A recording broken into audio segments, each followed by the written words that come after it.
Remember the 2008 financial crisis when the world went to hell in a handcart and bankers, investment analysts taking massive risks, crashed the global economy, banking sector had to be bailed out by taxpayers. We're frankly still paying for that. Yeah. The world economy has never really got back into gear since 2008, if we're honest.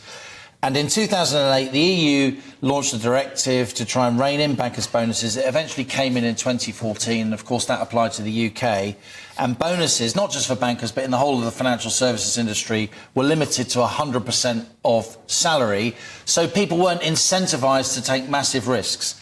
Now that we're outside of the EU, we don't have to comply with that. So you remember the Liz Truss Kwasi Kwarteng mini-budget last autumn.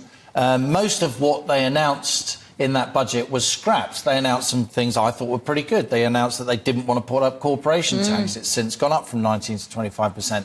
They announced they wanted to do reforms of some really nasty tax rules called IR35, which make it very difficult if you're a self-employed person, like a lot of journalists are, but also, you know, tradespeople, plumbers and all the rest of it. One of the things they also included, Liz Truss and Kwasi Kwarteng, was that they wanted to scrap the EU cap on bankers' bonuses as a kind of post-Brexit move. Now, that is going to happen at the end of this month. What do I think of it?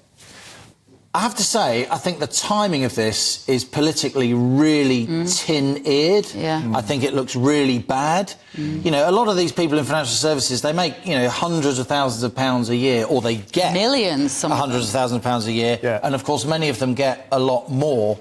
I think when they talk about Brexit bonuses, we should be doing things like, you know, making it easier for small business people to get through red tape. There should be more incentives in you know, many aspects of industry where I think the EU has been too cautious with its precautionary principle.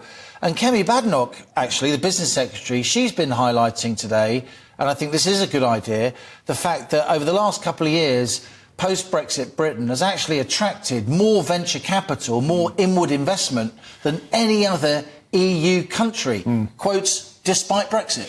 Now, those in favour of this would argue, in a global scrabble for talent, it will allow us now to get the best bankers from Frankfurt, from Paris, from Singapore, from Hong Kong, and therefore boost the chances of the city, which raises more tax, which means more money for the exchequer. So there is a fiscal argument to say this is a good thing for the economy. There is indeed, and of course we have to represent the other side, and the other side is exactly as you say, Martin. Financial services is our biggest export. You know, Britain arguably has the financial centre of the world under many headings in London. But do you really want people who are massively juiced up, frankly, to take enormous risks with, you know, banking deposits, with the savings and investments of ordinary people? And, you know, I've worked in financial services. I used to be a partner in an asset management company. You know, I'm a pro-market person. Unlike almost any other journalist in this business, I actually have genuine hands-on business experience managing hundreds of millions of dollars and pounds in financial markets. And I would say this: financial markets are really fragile at the moment. We've just had the head of HSBC, one of the world's top 10 biggest banks, saying that he thinks, Noel Quinn, there is a reckoning coming because the governments have taken on so much debt, industries have taken on so much debt. Do we really want supercharged risk takers now, fueled by massive bonuses that make them feel that immortal, as if they can never do anything wrong? Or do we want steady as she goes people? And as for this argument that the city creates all kind of money and wealth for the UK, yeah, there's lots of good jobs, you know, middle management jobs, you know, support services jobs. Of course, there are lots of good jobs.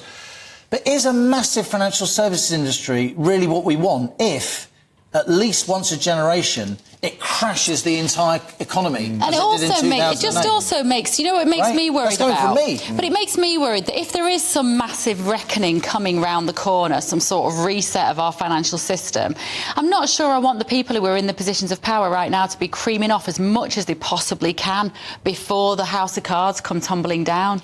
I agree. And look, I'm a well-known financial journalist. I have to be careful. I'm not saying the house of cards is going to come tumbling down. What I am saying is that if you look at the valuations of a lot of the world's leading stock markets at the moment, they're very overvalued, what we call price-earnings ratios. What I am saying is that you've now got really serious people who run massive banks warning that there's too much froth in the market, too much excess, not least because there's so much geopolitical risk around.